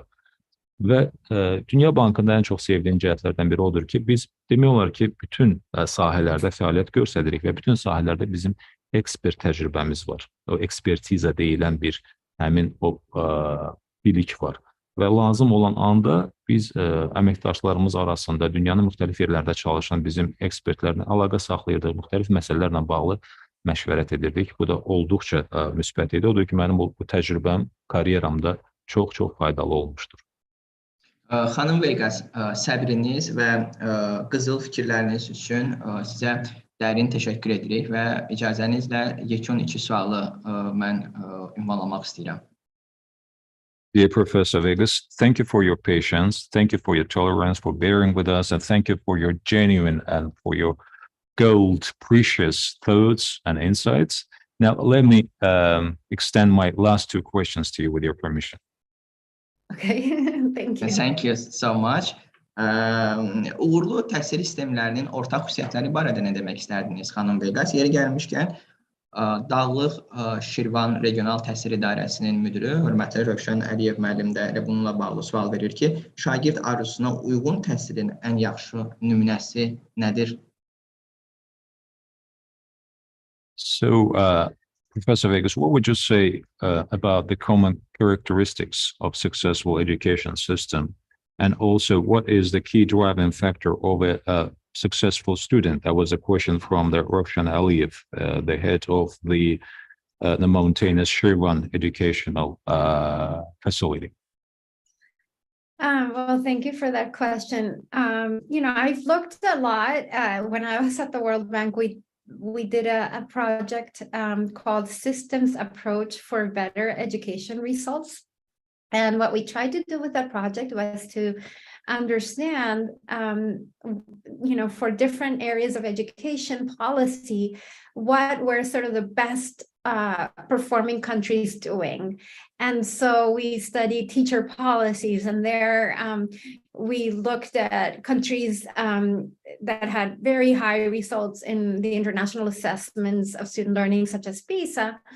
And we saw that they, were recruited, talented individuals to enter the profession very actively, that they trained them really well, that the training included practice, not just theory in schools, so that by the time they joined the profession, they were familiar with what they were going to face, that they, provided a lot of support during especially in the early years, that they empowered principals to be the kind of instructional leader that we were discussing earlier. So in short, a host of policies that systems share in terms of building a profession of educators that is attractive to talented people, but also supports and develops that talent in the sector. Similarly, high-performing education systems tend to invest early, so they have a system of early childhood development, and I'm very happy to hear that Azerbaijan has moved in that direction, where guarantees high quality nurturing care, whether at home or outside the home. Another area that's important is how the system is financed, not just how much is invested as, let's say, a share of the government budget in education or as a share of the gross domestic product, but also the mechanisms via which the resources that are going to the sector are transferred. So that's where the types of contracts or relationships between the funding agencies and the delivery unit are so important to ensure that they're aligned, that the schools and institutions have the resources they need, but also are held accountable for delivering quality learning. And so, it's easier said than done, I would say. And I think even countries that have what we would say as international observers, high-performing education systems are constantly innovating and constantly reforming and constantly questioning if what they've done is still working or if they should rethink. So I think that's another aspect that, I like to say that a successful education system is one that's also learning and evaluating its policies and continuously improving. And I guess I'll leave it at that. I hope that helps. Bilirsinizmi Cəfər bəy, misal üçün bu Dünya Bankında bizim bir layihəmiz var idi. Təhsildə daha yaxşı nəticələri təmin etmək üçün sistemli yanaşma layihəsi. Həmin layihə çərçivəsində biz bir sıra dövlətlərin və xüsusilə beynəlxalq qiymətləndirmə proqramlarında, PISA kimi beynəlxalq qiymətləndirmə proqramlarında yüksək nəticə göstərmiş ölkələrin təhsil siyasətlərini təhlil etdik və gördük ki, bu ölkələrdə yanaşmada hansı fərqli cəhətlər var. İlk öncə onlar istedadlı şəxsləri müəllim peşəsinə, təhsil prosesinə cəlb edirlər. Bu bir. İkinci, cəlb etdikləri istedadlı şəxsləri daim təlimləndirirdilər. Yəni, söhbət ixtisas artırmadan gedir, söhbət həmçinin də praktiki məşğələlərdən gedir, tək nəzəriyyədən deyil. Onsuz da bu müəllimlərin hazır olmasında, yəni onların təhsilində, fundamental təhsilində nəzəri məsələlər ehtiva olunurdu, əhatə olunurdu. Amma bununla yanaşı ixtisas artırma və praktiki məşğələlər, bunlara da çox önəm verilirdi. Bununla yanaşı müəllimə onun peşə və karyerası zamanı daim dəstək bu ölkələrdə. Bunu da biz gördük ki, xüsusilə müəllimə tədris zamanı, onun peşə fəaliyyəti zamanı dəstək ver və xüsusilə də erkən illərdə, yəni kadrları, istedadlı kadrları qəbul etdilər, tamam. Onların ixtisasını artırdılar, tamam. Bunun ardınca onların fəaliyyətləri zamanı, elə ilk illərində onlara hər tərəfli dəstəyi var. Bununla yanaşı digər bir məsələ, bundan öncə elə əvvəlki suallarda mən bunu vurğuladım, siz o direktorlar barəsində soruşduğunuz zaman. Biz gördük ki, burada direktorlar məhz təlim liderləri kimi çıxış edirlər. Təlimatlandırma, daha doğrusu belə deyək, təlimatlandırma liderləri. Yəni, onlar daim müəllimlərə öz təlimatları ilə bələdçilik edirlər. Bu da bir uğur amilidir. Növbəti bir məsələni də qeyd edim sizə, bu erkən uşaqlıq dövrünün inkişafı. Siz bax, qeyd etdiniz, Azərbaycanda icma əsaslı məktəbə qədər təhsil. Nə gözəl. Mən çox sevindim Azərbaycan adına. Yəni, həqiqətən də uşaqların erkən dövrdən inkişafı sonradan onların və ümumiyyətlə təhsildə göstəricilərin yüksək səviyyə qalxmasında çox böyük təsir göstərir, töhfə verir. Və nəhayət, üçüncü bir məsələni də qeyd edib sualınıza cavab olaraq. Bu da maliyyələşdirmə məsələsi. Heç də məsələ külli sayda maliyyənin ayrılması ilə bitmir. Yəni, siz büdcədən təhsilin inkişafına, müəllimlərin inkişafına, onların məvacibinə nə qədər vəsait ayırmaqla işinizi bitmiş hesab etməyin. Burada çox önəmli amil, misal üçün deyirlər, təhsilin ümumi daxilə məhsulda xüsusi çəkisi. Tamam, olsun. Amma bununla yanaşı hansı maliyyələşdirmə mexanizmləri var? Bu da çox önəmlidir. Yəni, siz təhsili hansı maliyyələşdirmə mexanizmləri vasitəsilə dəstəkləyirsiniz? Onlar çatımlıdırmı? Onlar nə dərəcədə çeşidlidir və nə dərəcədə səmərəlidir? Bu da olduqca önəmlidir. Və nəhayət bir şey də qeyd edeyim. Bütün bu göstəriciləri yüksək olan, təhsildə ön planda olan ölkələrdə bilirsinizmi nə var? Onlar durmadan inkişaf edirlər. Durmadan təhsil sistemlərini çağırışlarla üz-üzə qoyurlar. Özləri, yəni bu çağırışları yaradırlar, test edirlər, yoxluyurlar, innovasiyalar, yeniliklər, bütün bunları təqdim edirlər. Yəni onlar durğunluqdan çox uzaqdırlar. Bütün bu ölkələr inkişaf etmiş, təhsildə inkişaf etmiş ölkələrdə daim yenilənmə gedir, daim təhsil siyasətinin yenidən nəzərdən keçirilməsi gedir, hansısa əlavələr edirlər və təkmilləşirlər. Çox təşəkkür edirik və yekunda proqramımızın ənənəvi bir sualını ünvanlamaq istəyirik. Çağırışlar demişkən, təhsildə yeni çağırışları 8 güşəli ulduza bənzətsək, daha təhsilli gələcək üçün bu çağırışlar nələrdən ibarət olmalıdır? Xanım Veyqəs, sizcə? Thank you, dear Professor Veyqəs, for very valuable insights. And very last question. And the question is following: if we identify the new challenges in education as the 8-pointed star, what would these challenges be for a more educated future? Can you list those challenges, if you like, or the goals, if we compare those new challenges in education to the 8-pointed star? Yes, thank you for that question. Yeah, I would say the first is invest in early childhood. That will be the key to unlock, the future potential of everyone equally. Second, and we've talked a lot about that, recruit, develop, and retain great teachers. I think this is particularly challenging after the pandemic. Teachers, in many parts of the world are burnt out, are exhausted, and the demands on their work have increased exponentially. Now they have to provide remedial education for students who have lost, learning during the school closures, but also mental health support. So, developing and supporting teachers is a big challenge. The third one, which I think for the first time we have the opportunity and the knowledge from the cognitive science, is the need to personalize instruction.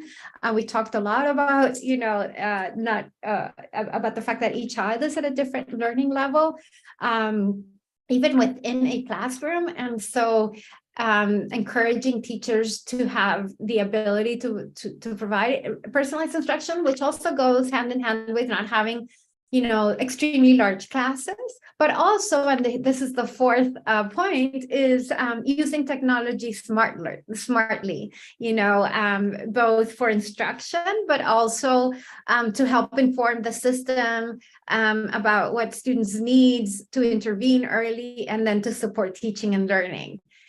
The fifth point I would say is, and we talked a lot about this, is developing and promoting capable education leaders, not just at the school level. We talked a lot about school principals, but also the leaders at the system level, not just the national minister, but the different offices that are spread across the country. Having capable leaders who understand what's needed in the schools where they're responsible for is really important. The sixth point is, we talked about this early on too, is focusing on foundational skills, but also on these 21st century skills such as communication, creativity, collaboration, self-confidence. And I mentioned again coding, because in this intensely technological world that we're living in, that is only increasing now with the advent of artificial intelligence, and having the ability to understand how technology is developed, what's behind it, and also for people who are not in the driving countries to be able to contribute to the technology that's solving our problems is really key. The seventh is providing lifelong learning opportunities, so that recognizing that learning is not just a process that takes place, between certain ages and then we go to work and we no longer need to continue learning, but really the importance of continuing to learn throughout the life cycle, especially with the incredibly changing times that we are faced with. It's ever more important. And finally, I would say partner with parents, with communities, with the private sector. We talked about the powered up school, but really a powered up education system that relies on these partnerships to really provide the best it can to all the students it's serving. So thank you. Çox maraqlı, çox qəşəng sualdır Cəfər bəy. Mən belə deyərdim, birinci və başlıcası erkən uşaqlıq dövründə inkişafdır. Bu olduqca önəmlidir. Bu başlıca məsələdir. Uşaqların erkən dövrdən, erkən yaşlarından inkişaf etdirilməsi. Bu elə bir mərhələdir ki, burada biz hamıya öz potensialını gerçəkləşdirmək üçün gələcəkdə, yəni bu uşaqların öz potensialını gerçəkləşdirmək üçün bərabər imkanlar yarada bilərik. İkinci məsələ müəllimlərin kadr olaraq işə qəbulu, onların inkişaf etdirilməsi və saxlanılması. Recruit, develop, retain, yəni müəllimlərin işə cəlb olunması, onların inkişaf etdirilməsi və saxlanılması. Burada xüsusilə biz COVID-19 pandemiyası zamanı biz bunun nə dərəcədə həlledici olduğunu gördük. Yəni, həqiqətən də müəllimlərin yetişdirilməsi, onların inkişaf etdirilməsi, onların bir dəyərli işçi qüvvəsi olaraq saxlanılması vacibdir və bu məqamda müəllimlərə dəstək də olduqca önəmlidir. Yəni, müəllimlərə daim bu dəstək təmin olunmalıdır. Üçüncü məqam, mən qeyd etmək istərdim, bu da fərdiləşdirilmiş təhsil və tədris. Yəni, müəllimlər imkan dairəsində çalışmalıdırlar ki, şagirdlərin ehtiyaclarını, onların fərdi ehtiyaclarını, fərdi bacarıqlarını nəzərə alaraq tədris etsinlər və təbii ki, xüsusilə bu böyük siniflərdə bunun nə dərəcədə çətin və mürəkkəb olduğunu başa düşməliyik və bu mənada da dediyim o əvvəlki bəndlər, yəni müəllimlərə dəstəyin təmin olunması vacibdir. Çünki burada biz kognitiv, yəni o zehni elmdən danışırıq. Burada o kognitiv yanaşma çox vacibdir. Dördüncü məqam, bu da texnologiyalardan ağıllıcasına istifadə etmək. Texnologiyalardan həm tapşırıqların verilməsi üçün sinif daxilində müəllim tərəfindən şagirdlərə, digər tərəfdən isə həmçinin də şagirdlərin o ehtiyaclarını müəyyən etmək üçün texnoloji imkanlardan, texnoloji vasitələrdən istifadə. Beşinci ulduzun güşəsini mən deyərdim ki, burada bacarıqlı liderlərin inkişaf etdirilməsi. Söhbət tək yəni ən yüksək rəhbərlik səviyyəsindəki liderlərdən getmir. Həmçinin də Təhsil Nazirliyi olsun, təhsil şöbələri olsun, yəni təhsil sisteminin yerlərdə olan liderlərdən gedir. Məktəb səviyyəsində liderlərdən gedir, təhsil şöbələri səviyyəsində liderlərdən gedir. Yəni bu liderlərin formalaşdırılması da olduqca önəmlidir. Bir nə qədər müəllimləri biz kadr olaraq yetişdiririk, bir o qədər də təhsil sistemində liderlər, yəni idarəçilər də formalaşmalıdır. Altıncı güşəni mən təməl və bir də ki, 21-ci əsrin bacarıqlarının vəhdətini qeyd edərdim. Təməl bacarıqlar təbii ki, biz qeyd etdik savaddır, oxu və say savadıdır. Amma bununla yanaşı 21-ci əsrin mütləq olaraq zəruri hesab etdiyimiz bacarıqlar. Onların arasında kollaborasiya, əməkdaşlıq etmək, kommunikasiyadır, həmçində insanlar arası cəmiyyət daxilində olan ünsiyyət bacarıqlarıdır, kodlaşdırma bacarığıdır. Kodlaşdırma, yəni mən onun açılışını verdim bundan öncə söhbətimizin əvvəlində ki, bu rəqəmsal mühitdə məlumatları başa düşmək, qavramaq, məlumatları oxumaq qabiliyyətidir. Burada həmçində süni zəkanı da qeyd etmək istəyirəm və digər hal-hazırda gündəmimizdə olan müasir texnologiyalar və tək bu texnologiyalardan istifadə deyil, həmçində bu texnologiyaların təşəkkül tapmasına da töhfə vermək, bu da olduqca önəmlidir. Yəni biz elə kadrlar yetişdirməliyik ki, bizim kadrlar texnologiyanın formalaşmasına da töhfəsini versinlər. Çünki müəllimlər bu texnologiyanı tətbiq edirlər. Tətbiq edəndə də onun zəif, güclü cəhətlərini görürlər. Yəni bu texnologiyanın daha da təkmil olmasında töhfə verməyə də vacibdir. Və nəhayət son iki güşə, 7-ci bu ömür boyu öyrənmə imkanlarıdır. Yəni artıq bu mütləq bir həqiqətdir. Hamı başa düşür ki, öyrənmənin bir yaş məhdudiyyəti yoxdur. Biz daim məktəbdən kənarda da, iş yerində də, ümumiyyətlə bu bizim həyatımızın tələbidir. Xüsusilə biz bunu işdə də görürük, karyeramızda da görürük ki, biz təlimlənməyə, öyrənməyə davam etməliyik bütün ömür boyu. Və 8-ci güşəni də mən tərəfdaşlıq qeyd edərdim.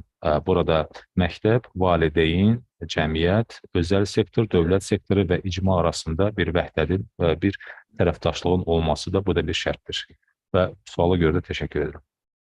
Xanım Veyqəs, biz də sizə dərin təşəkkür edirik. Elm və Təhsil Nazirliyi, TİN rəhbərliyi, TİN Network komandası və bütün izləyicilərimiz adından və mən ənənəmizə sadiq qalaraq yekunda bir hekayəni səsləndirmək istəyirəm. Bir gün 4 şam yanırdı. Qəfildən külək əsdi və onlardan üçü, inam, vəfa, sevgi söndü.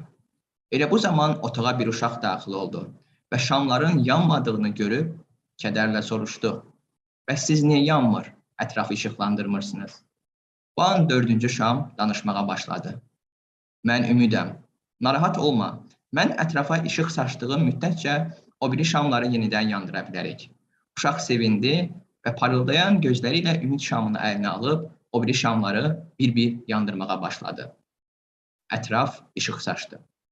Əziz yeni çağırışlar, bəlkə əsas çağırışlardan biri, ümidi itirməmək, ümid, sevgi və inam və vəfa ilə bəslənərək ətrafa işıq saçmaqdır.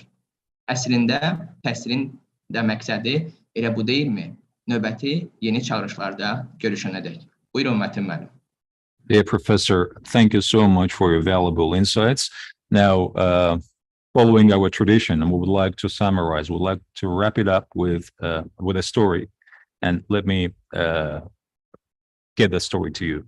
So there were 4 candles burning in one room, and it was so quiet that you could hear the candles talking and whispering among themselves.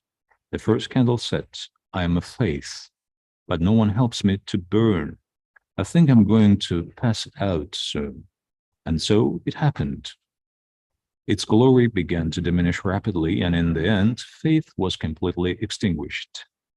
Second candle said, "I am a loyalty, and it's a pity that no one needs me anymore.